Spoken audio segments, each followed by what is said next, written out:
우리 옆에 있는 분, 뒤에 있는 분하고 인사하겠습니다. 참 잘 오셨습니다. 네, 우리 한 번 더 옆에 뒤에 분을 반갑게 인사하면서 은혜 많이 받으시기 바랍니다. 네, 우리 마지막으로 인사하겠습니다. 예배자로 사시기를 바랍니다. 네, 함께 기도하겠습니다. 하나님, 우리를 하나님을 찬양하고 하나님을 높이는 예배자로 불러주셨음에 감사를 드립니다. 이 예배가 우리의 생각으로 드리는 예배가 아닌 영으로 성령의 인도 가운데 드리는 예배가 될 수 있도록 역사해 주옵소서. 예수님의 이름으로 기도드리옵나이다. 아멘. 아마도 여러분이 잘 아시는 복음성가 중에 내일 일은 난 몰라요 라고 하는 찬양이 있으실 겁니다. 이 찬양의 영어 제목은 I don't know about tomorrow라는 그런 제목입니다. 내일 일을 모른다. I don't know about tomorrow. 이 곡은 아이라 F. 스탠필이라고 하는 사람이 젊은 나이에 아내를 잃었어요. 얼마나 낙심이 됐을까요?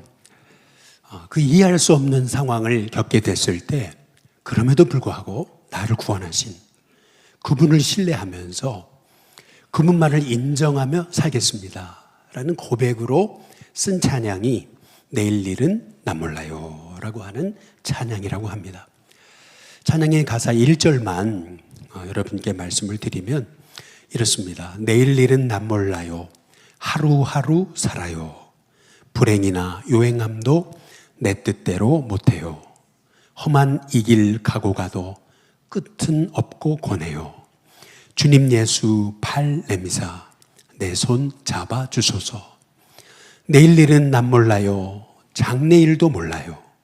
아버지여 날 붙드사 평탄한 길 주옵소서. 이 스탠필이라고 하는 사람이 아내를 잃고 어떻게 해야 될지 모르고 미래가 암담할 때 그가 썼던 이 찬양의 가사가 가슴속에 구구절절 느껴지고 다가오지 않습니까? 그런데 사실은 이 찬양의 원래 제목, 원래 영어 원 제목은 제목이 좀 달랐다라는 겁니다. 내일 일은 난 몰라요가 아니고요. I know라고 그래요. 나는 압니다. 나는 알아요. Who holds tomorrow? 누가 내일을 붙들고 계시는지. 나는 알아요. 누가 내일을 붙들고 계시는지. 이게 본래 이 찬양의 가사 제목이었다는 거죠.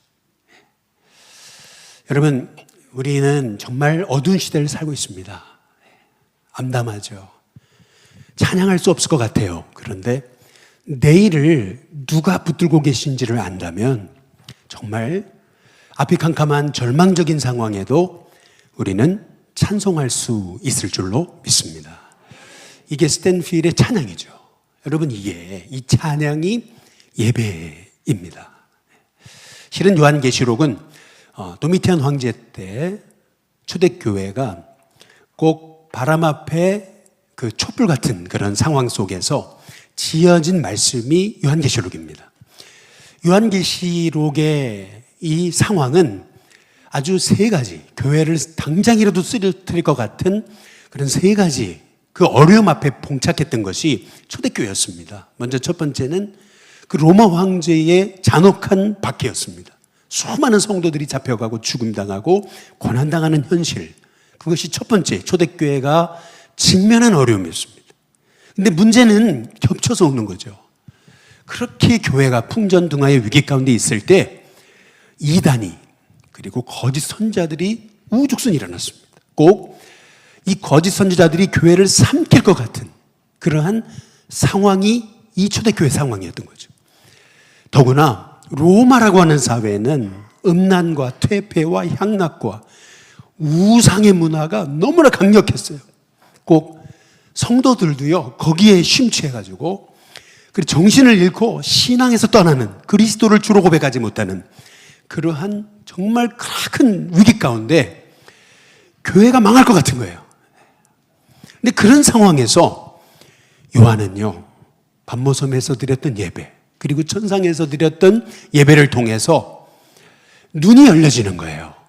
예수님이 일곱 교회 지도자, 성도를 오른손으로 딱 붙잡고 계신다 뿐만 아니라 일곱 촛대, 이 촛대는 교회거든요. 이 촛대 사이를 주님이 지나시면서 이 교회를 붙들고 계시는 그러한 놀라운 환상을 예배를 통해 본 겁니다. 그러니까 예배는 어떤 자리냐면은 내 영이 회복되는 자리인 거죠. 세상을 보지 않고 영적인 현실, 바로 하나님이 내일을 붙잡고 계신다. 너희들의 미래를 붙잡고 계신다. 그 사실에 대한 눈이 열려지는 거. 여러분, 그것이 예배인 것이죠. 그래서 우리 성도들은 예배의 자리에 와서 울어야 됩니다.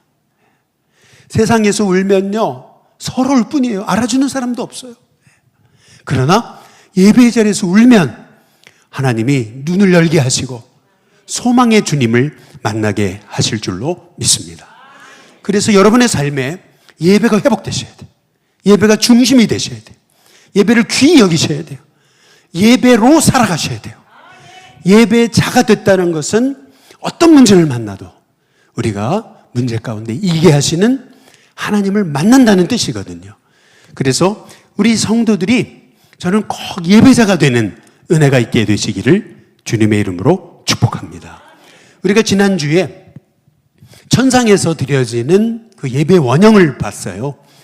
24장로가요, 흰 옷을 입고요, 그리고 머리에 주님이 씌워주신 금면류관, 금관을 쓰고요, 하나님 앞에 엎드려서 이 금관마저도 찬양받게 합당하신 예수님께 올려드리면서 예배드립니다. 예배란 결국 나를 구원하신, 찬양받게 합당하신 그분 예수님을 내 삶을 다해, 내 입술을 다해 찬양하며 사는 것. 여러분, 그것이 예배인 것이죠. 다시 말해 찬양이 예배입니다. 예배가 찬양인 거고요. 그런데 여러분, 찬양이 단순히 노래로 끝나지 않으려면 이 찬양이요, 기도가 돼야 돼요. 찬양이 기도의 고백이 돼야 되는 거예요. 내일 일을 붙들고 계시는 하나님, 나는 미래를 알 수 없습니다. 그러나 하나님이 주관하실 줄로 믿습니다. 이 찬양이 단순히 노래가 아니에요. 찬양은 기도예요. 그렇기 때문에 찬양이 예배고 기도가 예배가 되는 거예요. 예배는 찬양이고 예배는 기도인 거죠. 그래서 우리가 기도하는 삶을 회복해야 돼요. 우리가 예배자로 산다지만은 세상에 나가서 주님과 동행하지 못하잖아요. 근데 그 이유가 뭐냐면 기도가 막혀서 그래요. 기도가 회복되셔야 돼요. 그래야 진정한 예배가 삶의 자리에서도 이루어집니다. 그래서 예배자는 어떤 사람이냐면 순간순간을 기도로 채우는 사람이에요. 그래서 우리가 정말 기도하는 사람이 되려면 기도가 어떤 것인지 하나님이 요한에게 보여주신 그 환상을 통해서 기도가 어떤 것인지를 알아야 돼요. 우리 요한계시록 8장 한번 3절에 보시면 이렇게 얘기합니다. 다른 전사가 와서 제단 곁에 서 있습니다. 그런데 그냥 서 있는 게 아니고 금향로를 가지고 많은 향을 받았어요. 이는 모든 성도의 기도와 합하여 보좌 앞 금제단에 드리고자 함이라, 이렇게 말씀합니다. 천사가요, 금향로를 가지고 있어요. 금대접을 가지고 있습니다. 거기에 많은 향을 받았다 그래요. 기도와 합하여 주님의 보좌에 드리려고 하고 있어요. 여기서 우리가 봐야 되는 것은 뭐냐면 하나님은 기도를요, 금향로, 금대접에 담으십니다. 여러분, 왜 성도의 기도를 하나님이 금향로, 금대접에 담으시는가? 이유가 있어요. 금이 의미하는 것은 뭐냐면 그만큼 성도의 기도가 하나님께는 귀하다라고 하는 것을 우리에게 가르쳐 주고 계시는 거죠. 그냥 향로가 아니에요. 그냥 대접이 아니에요. 금대접인 거예요. 거기다가 하나님은 기도를 담으세요. 여러분, 성도의 기도가요, 하나님께 얼마나 귀한지 몰라요. 그러니까 여러분, 이 성도의 기도는요, 하나님이 가장 기뻐하시는 일이에요. 저는 우리 일신교회 성도님들이요, 기도를 가장 귀히 여기시기를 주님의 이름으로 축복합니다. 그래서 기도의 삶을 회복해야 돼요. 삶이 기도가 돼야 돼요. 그게 예배예요. 그래야 예배가 돼요. 그래서 여러분이 끊임없이 하나님 내가 기도하게 하옵소서. 끊임없이 하나님과 교통하게 하옵소서. 그냥 그 자체를 하나님이 귀히 여기셔가지고 여러분의 기도를 금대접에 다 차곡차곡 담으세요. 어떤 분이 이제 그런 얘기를 하시더라고요. 나는 기도도 못해요. 나는 기도가 화려하지도 못해요. 나는 기도가 서툴러요. 여러분, 서툴러도 괜찮아요. 어린 아기의 그 화려하지 않은 기도조차도요, 하나님은 금대접에 그 기도를 담으시는 거예요. 초신자의 기도, 어떻게 해야 될지 모르는 그 마음을 담은 하나님께 올려드리는 서툰 기도, 여러분 그 기도도 하나님은 금대접에 담으시는 거죠.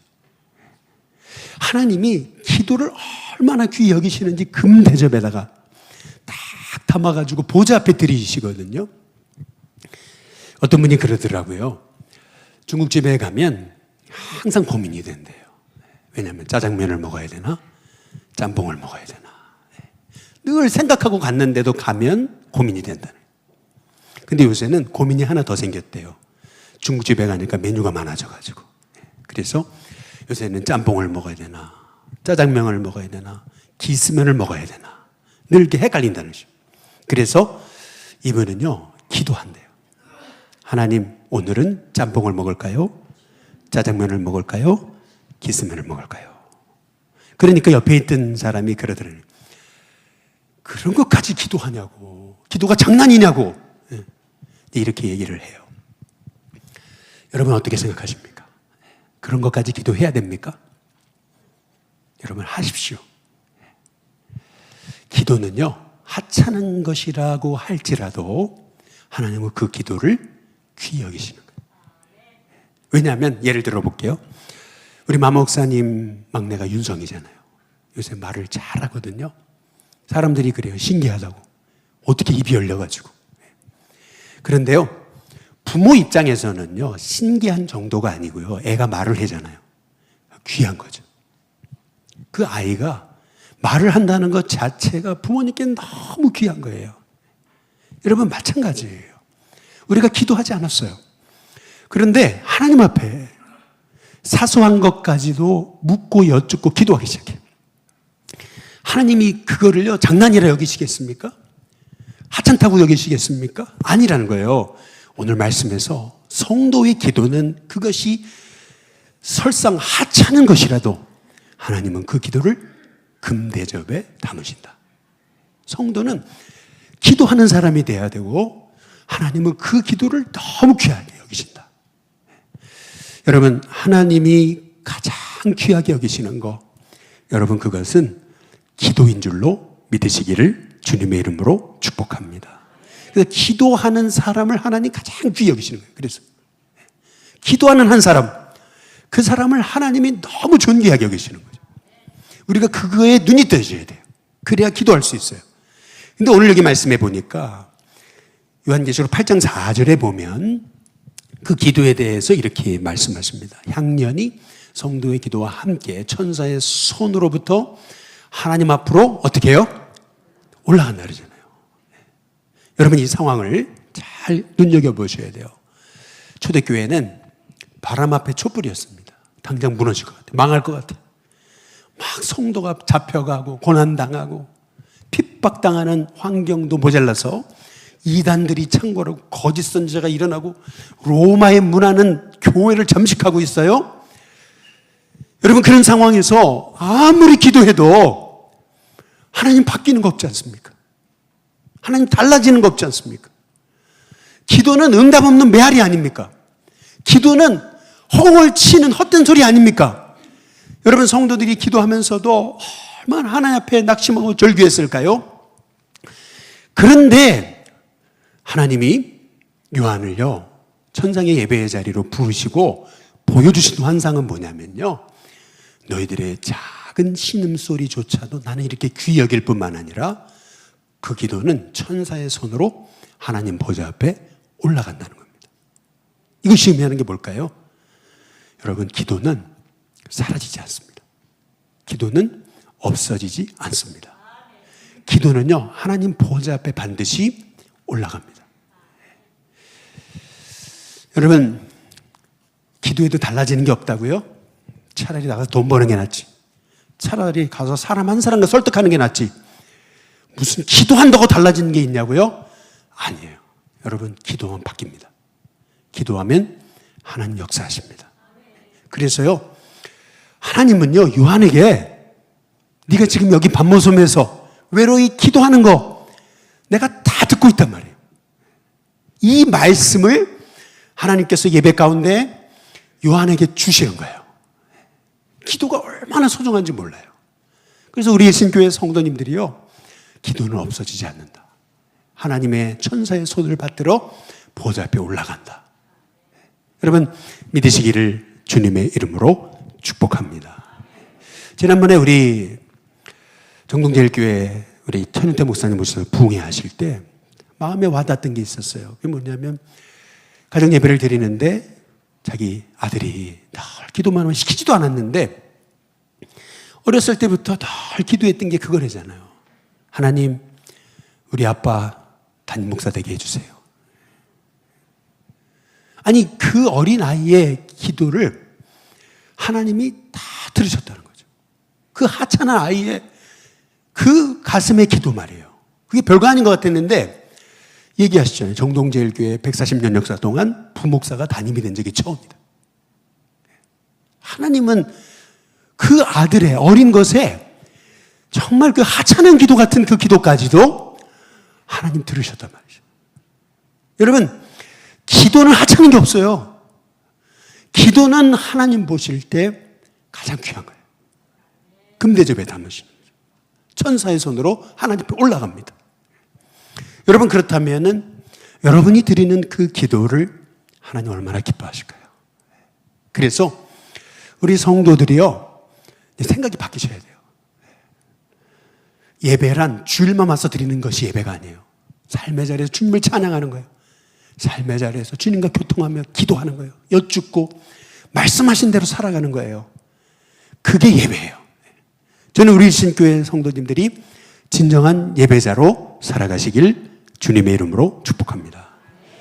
오늘 여기 이 기도를요, 한번 잘 보셔요. 요한계시록 8장 5절에 보면은 이렇게 얘기하시잖아요. 천사가 이제 향로를 가지고 어떻게 하냐면요, 드디어 제단의 불을 담아가지고 땅에 쏟아버립니다. 그러니까 어떻게 되냐면은 우레와 음성과 번개와 지진이 나거든요. 여러분, 이걸 잘 보세요. 천사가 향로를 가지고 성도의 기도와 함께 주님 제단 앞에 섰어요. 그런데 뭐가 결합되냐면 불이 결합돼요. 여러분, 기도는요, 천상에서 불로 바뀝니다. 기도는 불입니다. 그래서요, 불이 이 땅에 쏟아지는 거예요. 기도를 이 천사가 땅에 쏟았어요. 그랬더니 어떻게 되냐면 이게 우레소리가 되고 음성으로 바뀌고 번개가 되고 지진이 돼버려요. 지진 경험해 보셨습니까? 혼이 나간다 그래요. 저희 일본에서 선교하시는 우리 선교사님 얘기 들어보면 혼이 나간다. 여러분, 왜 하나님은 성도의 기도를 금대접에 담으셔서 천사의 손으로 올라가서 그거를 불과 섞어가지고 땅에 쏟으십니까? 근데 왜 그것이 우레와 음성과 번개와 지진이 됩니까? 이유가 있어요. 그것은 뭐냐면 여러분이 이 땅에서 드리는 작은 신음소리 하나도 천국에서는요, 천둥소리로 바뀝니다. 그처럼 성도의 기도를 통해서 하나님은 지금도 일하신다는 겁니다. 하나님은요, 성도의 기도를 얼마나 귀히 여기시는지 그 기도가 마지막 때 하나님이 일하시는 하나님의 역사의 재료가 된다는 거예요. 기도가 제단의 불과 합해져야 돼요. 땅에 쏟아져야 돼요. 그럴 때 천상에서부터 하나님의 역사가 시작되는 거예요. 그러니까 기도가 멈추면 하나님의 역사가 멈추는 거고요. 기도가 시작되면 하나님의 역사가 시작되는 거예요. 이게 오늘 하나님이 요한에게 보여주신 이 천상의 환상이에요. 왜 이걸 보여주셨을까요?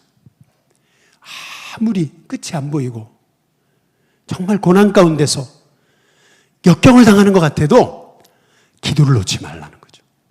기도해라는 거예요. 이 기도는 하늘을 움직이는 힘이다. 기도는 하늘을 움직이는 불이다. 우리 하나님께서 지금 말씀하고 계시는 거죠. 그래서요, 기도 없는 한 민족보다 기도하는 한 성도가요, 더 위대한 거예요. 10명의 똑똑한 사람이 모여 회의할 때 마귀는요, 콧방울 낀다 그래요. 그래, 해봐라. 근데 2명의 성도가 마음을 합해서 기도하기 시작하면 마귀는 두려워 떤다는 거예요. 왜요? 하나님 역사하기 시작하니까. 그러니까 기도가 가장 큰 힘이라는 거예요. 이 마지막 때 성도가 해야 될 일이 뭐냐? 그것은 기도라는 거죠. 기도하면 하나님이 너희의 작은 신음소리 하나조차도 천국에서는 불과 합하여 우레와 음성과 번개와 지진이 된다. 천국에서요, 하나님의 역사가 놀랍게 시작되어짐을 여러분 우리에게 말씀하고 계시는 겁니다. 그래서 나라와 민족을 위해서 여러분이 기도하실 때 여전히 세상은 혼란하고 그런 것 같잖아요. 아닙니다. 기도할 때 하나님이 역사하고 계시는 줄로 믿습니다. 우리 교회도 또 다음 세대를 위해서도 기도하는 거예요. 이제는 기도해야 돼요.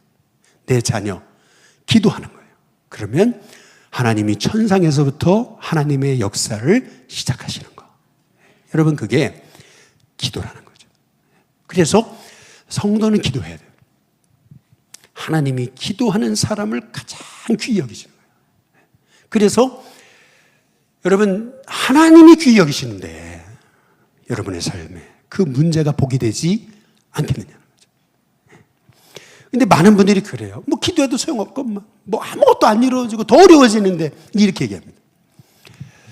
여러분, 부산에 가면은요, 부산을 대표하는 교회가 있어요. 부산이 선교하기 제일 어렵다고 그러거든요. 그런데 그 부산에서 교회를 개척을 했어요. 얼마나 어려웠을까요? 교회가 어려웠어요. 교회가 새로운 사람 오지 않고. 그런데요, 새벽에 기도하는데 옆에 있는 권사님이 그러시더라는 거예요. 뭐라 하냐면, 전도사님, 기도의 분량이 채워져야 하나님의 복이 시작되는 거예요. 더 기도하셔야 돼요. 그래서요, 이 전도사님이요, 엎드려 하나님 앞에 더 부르짖고 눈물로 기도한 거예요. 그랬더니요, 그 개척교회 작았던 그 어려웠던 교회가요, 부산을 대표하는 교회가 되는 거죠. 그게 수영로교회입니다. 여러분, 기도의 분량이 채워져야 돼요. 하나님이 금향로, 금대접에 많은 향을 모았다 그러죠. 성도의 기도와 합하여 하나님의 보좌 앞에 드려지는 것, 여러분, 그것이 기도라는 거죠. 그러니까 여러분, 하나님은 성도의 기도를 가장 귀히 여기세요. 그 기도를 소홀히 여기지 말아야 돼요. 기도가 하늘을 움직이는 열쇠고 천국을 움직이는 원동력이에요. 그래서 우리 성도들은 여러분, 기도하셔야 돼요. 정말 여러분의 삶이 순간순간을 기도로 채워야 돼요. 하찮은 기도라도, 사소한 일까지도 여쭙고 기도하고 음성 받고, 그래서 음성 따라 나아가고.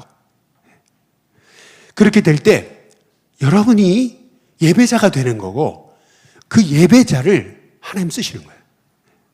저는 우리 일신교회 성도님들이 진정한 예배자가 될 수 있기를 주님의 이름으로 축복합니다. 그런데 이제 마지막으로 오늘 말씀에서 실은 이 말씀이 핵심이거든요. 그게 뭐냐면 요한계시록 8장 1절에 보시면은 다 함께 한번 읽어보실까요? 8장 1절입니다. 같이 읽습니다. 시작. 7째 인을 떼실 때에 하늘이 반시간쯤 고요하더니. 여러분, 여기 보시면 7째 인을 떼신다 이렇게 말씀합니다. 실은요, 요한계시록은요, 3가지를 반드시 이해해야 돼요. 그게 뭐냐면 7째 인을 떼시고 7 나팔을 부시고 7 대접을 쏟으시는 거, 이 3가지를 반드시 이해해야 됩니다. 이게 요한계시록을 이해하는 열쇠입니다. 다시요. 7째 인을 어떻게 한다고요? 떼셔요. 그리고 7 나팔을 어떻게 하셔요? 부시고, 그리고 7대접을 어떻게 하세요? 쏟으시고. 네. 여러분, 이 말의 의미가 뭐냐면요, 이렇게 이해하시면 돼요. 여러분이 너무 귀한 선물을 받았어요. 여러분, 성도에게 주님이 다시 오신다는 것은 최고의 선물입니다. 이 최고의 선물을 받았어요. 그러면 어떻게 하겠어요? 이 선물을 어떻게 해야 돼요? 뜯어야 되잖아요. 그러면 여러분, 리본을 클러요. 뜯어요. 포장을 뜯어요. 7째인을 뗀다. 이 뗀다는 말의 의미는 뭐냐면요, 하나님이 구원과 심판의 계획을 알리신다는 거예요. 떼야죠. 그렇죠? 포장을 열어야죠. 그리고 나팔을 분다라고 하는 말의 의미는 뭐냐면은 이런 거예요. 야, 짜자잔 개봉박두, 이제 이 얘기거든요. 이 말의 의미는 뭐냐면요, 성도에게는 나팔을 분다는 얘기는 뭘 의미하냐면 주님 곧 오신다는 거예요. 준비하라는 거예요. 준비하라는 거예요. 그날을. 근데 믿지 않는, 하나님을 거부하고 회개하지 않는 사람에게는 회개의 기회를 주시는 거예요. 마지막 기회를 주시는 거예요. 이게 나팔을 불어요. 곧 오신다. 그러니까 준비해라. 마지막 기회를 주시는 거죠. 그리고요, 이제 대접을 땅에 쏟으시잖아요. 쏟으신다는 걸 뭘 의미하냐면, 선물을 받았어요. 끌렀어요. 야, 이게 뭘까? 기대감을 가지고 준비하고 있다가 딱 열어가지고 꺼집어놔야 되잖아요. 마찬가지로 대접을 땅에 쏟으시는 거는 뭘 의미하는 거냐면 이제 심판이 시작되는 거예요. 그런데 7인을 떼시고 나팔을 부시고 대접을 쏟으신다는 이 세 가지 말씀은요, 따로따로가 아니에요. 이게 하나예요. 근데 중요한 건 뭐냐면 이거예요. 이 심판이, 이 구원이 주님 오시기 전에 단계적으로 이루어진다는 거예요. 단계적으로. 이게 핵심이에요. 그래서 7째인을 떼시는데, 오늘 7째인을 떼시다 그랬잖아요. 그러면 첫째부터 6째까지 무슨 일이 일어났습니까? 첫째는요, 첫째부터 넷째까지 4종류의 말이 나와요. 첫 번째 흰 말이거든요.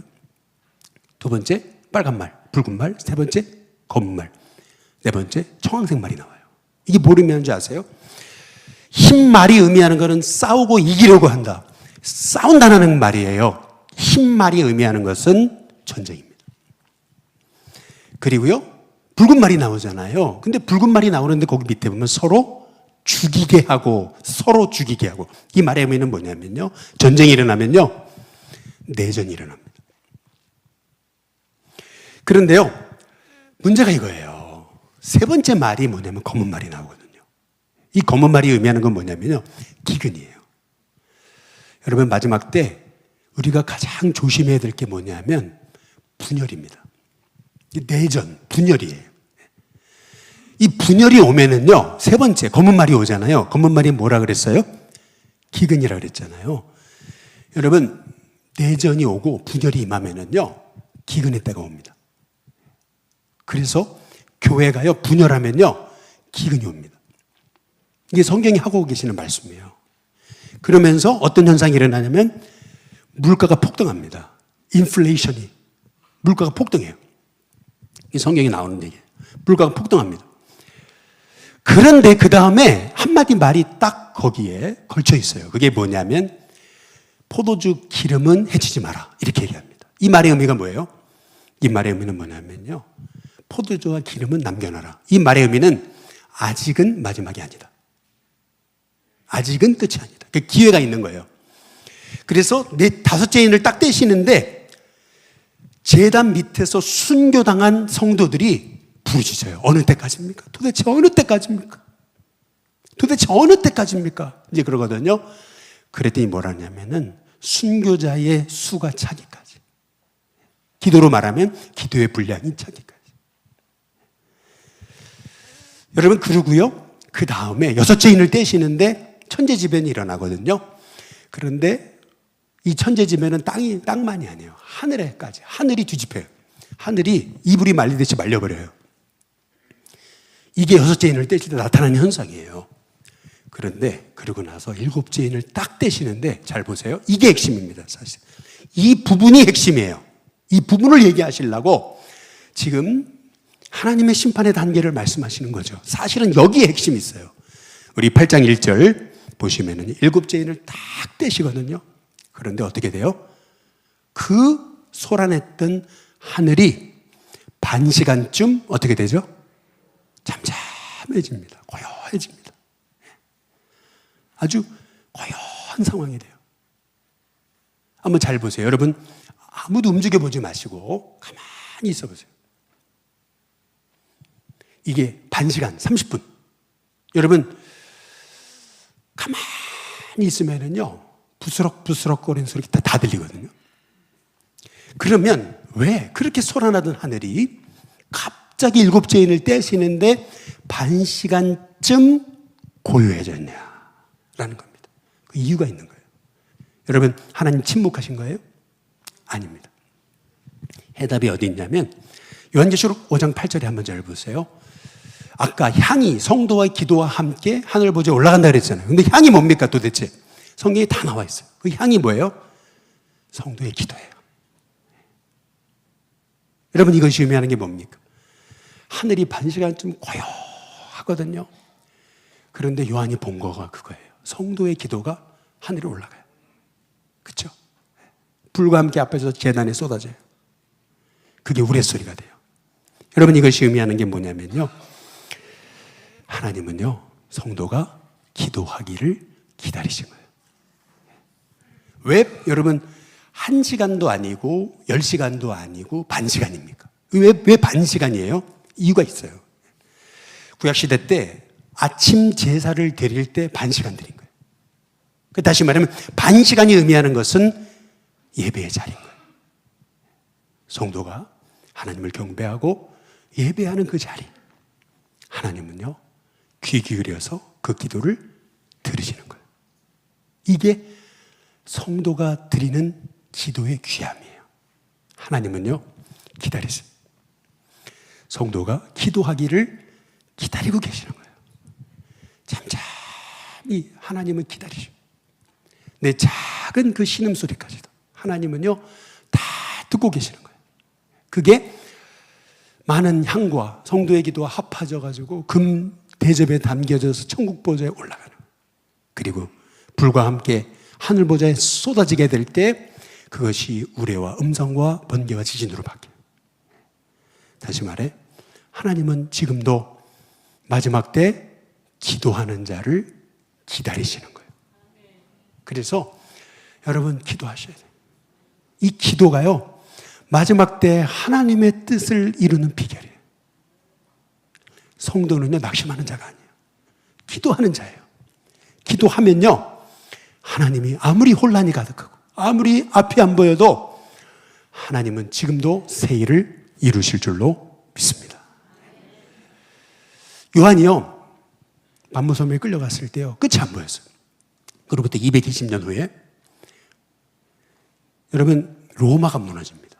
그리고 복음이 승리를 해요.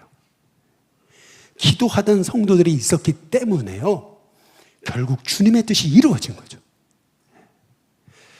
저는 일신교회 처음 왔을 때 이런 얘기를 들었어요. 보지는 못했어요. 이 마가다락방 우리 본당 바로 밑에 여기 영화부 예배실이 옛날에 마루바닥이었다 그러더라고요. 그러니까 마루바닥이니까 뭐 지금처럼 이렇게 난방 시스템이 좋았던 것도 아니고 그러니까 마루바닥에 우리 권사님들이요 매일 밤마다 오셔가지고 그 추위와 싸우면서 밤을 새워 기도하셨더라고요. 그 눈물의 자국, 그 기도 자국, 그 무릎 자국은 다 사라졌어요. 저도 보지 못했어요. 그러나 하나님은 기억하십니다. 그 기도를 너무 소중히 여기세요. 그래서 여러분 우리 일신교회는요 일어납니다. 세상에 소망이 됩니다. 하나님 쓰십니다. 왜요? 그 기도는요 없어지지 않아요. 하나님은 그 기도를 통해서 천국을 움직이세요. 그 기도를 통해서 하나님은 여러분의 삶을 새롭게 하세요. 그래서 우리는 기도해야 돼요. 마지막 때 뭐 많은 프로그램을 해요. 그러나 기도해야 돼요. 그래야 하나님 역사하셔. 그래야 마지막 때 승리해요. 그래야 하나님의 뜻이 이루어지는 거예요. 저는 우리 일신교회 성도님들이요 그래서 예배자가 되셔야 돼요. 예배자가 된다는 것은 순간순간 기도한다는 거거든요. 그런데 여러분 기도하지 않으면은요 예배자가 될 수가 없어요. 기도해야 예배자가 되는 거예요. 저는 우리 신교회 성도님들이 정말 다시 여러분의 삶의 자리에서 나를 구원하시고 내 삶에 함께 나를 붙들고 계신 주님을 바라보며 찬송하고 순간순간 기도하는 하나님의 종들이 되시길 주님의 이름으로 축복합니다.